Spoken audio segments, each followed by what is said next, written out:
حبیبہ المصطفیٰ اما بعد۔ سب سے پہلی بات یہ ہے کہ ہندوستان کے جو حالات خراب ہو رہے ہیں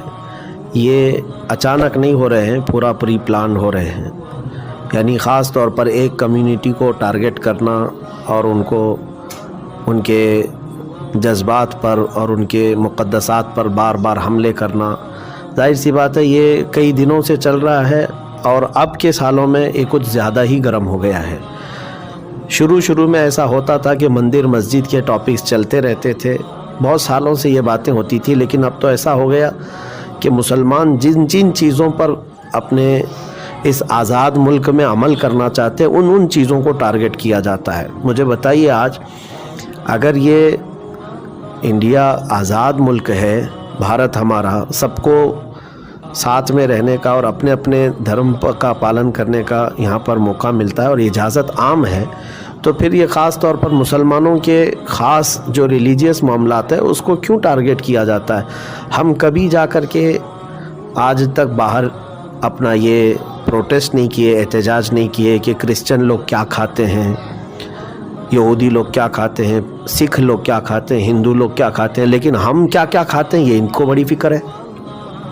کچھ ایسے ہیں، میں دیش کے پورے ہندوؤں کی بات نہیں کرتا، بہت سارے آج بھی ہیں جو سمجھدار ہیں، بلکہ وہ خود ہی ڈیفنس میں کھڑے بھی ہیں،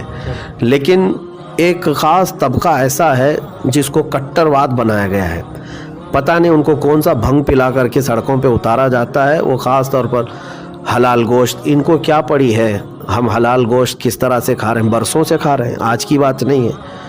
دیش آزاد ہوا اس سے پہلے بھی جو مسلمان کھاتے تھے اسی انداز سے آج بھی کھا رہے ہیں۔ یہ معاملہ ہوا، عورتیں حجاب پہنے تو تکلیف ہونے لگ گئی ہے۔ بھائی جب پہننے کی آزادی ہے، آپ کچھ بھی پہن کر کے باہر آؤ، ہم کسی کو سوال نہیں کرتے، پوچھتے نہیں ہیں، یہاں تو ننگے بھی گھوم رہے ہیں۔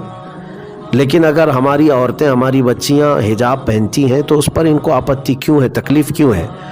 اس کا مطلب یہ ہے کہ اتنے کٹھور دل ہو گئے ہیں، اتنے تنگ دل ہو گئے ہیں کہ یہ برداشت کسی چیز کو کرنے کا ان کے اندر مادہ ہے نہیں،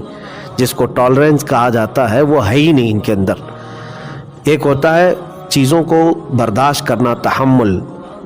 کبھی کبھار ایسا ہوتا ہے کہ میری مرضی کی چیزیں نہیں ہوتی ہیں، لیکن میں اپنی مرضی سب پر تھوپنا نہیں چاہتا کہ جو چیز میری پسند کی وہ اگر مل رہی ہے تو ٹھیک ہے، لیکن دوسرے کو آزادی ہے وہ اپنی پسند کا جو کرنا چاہے کرے۔ اس کے علاوہ اب جو آپ نے سوال کیا ہے اذانوں کے مسئلے کو لے کر، دیکھیے اذانوں کے مسئلے کو لے کر کے اگر خالص یہ جو نوائز پولیوشن کی بات کی جا رہی ہے تو میں کہتا ہوں ٹھیک ہے، اس حد تک جو بچتا ہے سب کو بند کرنا ہوگا، ٹھیک ہے، ہم بھی اس کے حت میں ہیں، ہم اس کی حمایت کریں گے کہ بہت زیادہ بڑے شور سے آواز کرنے کی ضرورت نہیں ہے، ٹھیک ہے، لیکن مسئلہ یہاں پر نوائز پولیوشن کا نہیں ہے، باضابطہ ایک کمیونٹی کو ٹارگٹ کرنا، اور اذان ہی ان کو کھلنے لگی ہے۔ اور اس میں پھر اذان کے الفاظ، اس میں کیا بولا جا رہا ہے کیا نہیں بولا جا رہا ہے، یہ اس ڈیبیٹ میں کیوں آ گیا ہے؟ یہ جتنے آتنکی میڈیا ہیں، گودی مودی میڈیا، سب یہی تو ڈیبیٹ کروا رہے ہیں کہ اذان کے یہ الفاظ، اذان کے وہ الفاظ۔ بھائی تم نوائز پولیوشن سے آ کر کے کہاں اٹک گئے ہو؟ اور رہی بات، اب اسی سے سمجھ میں آ رہا ہے کہ ان کو مسئلہ لاؤڈ سپیکر کا نہیں ہے، کہ اس کے خلاف اگر کوئی یہ کہتا ہے کہ اگر تم لوگ اذان لاؤڈ سپیکر پر بجاؤ گے تو ہم مسجدوں کے باہر ہنومان چالیسا کریں گے، اور یہ جتنے کاغذی شعر ہیں، یہ کپڑے کے شعر ہیں جو اس طرح کے بھوکتے ہیں، اور ان کا موسم میں شعر بننے کا شوق ہوتا ہے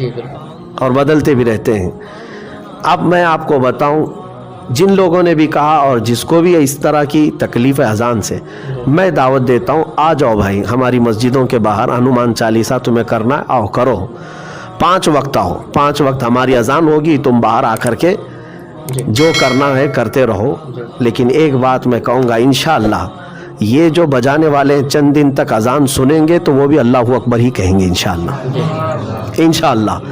اذان میں وہ تاثیر ہے کہ پاگل صحیح ہو جاتے ہیں، جنات بھاگ جاتے ہیں، شیطان بھاگ جاتا ہے۔ تو یہ بھی جو شیطان ابھی ان کے اندر حرکت کر رہا ہے، چند دن آنے دو، 40 دن آنے دو، ہاں میں اس چیز کو نہیں روکوں گا، آپ کو مسجد کے باہر آ کر کے جیسا کرنا ہے، لیکن ساتھ میں اذان بھی سن کر کے جاؤ۔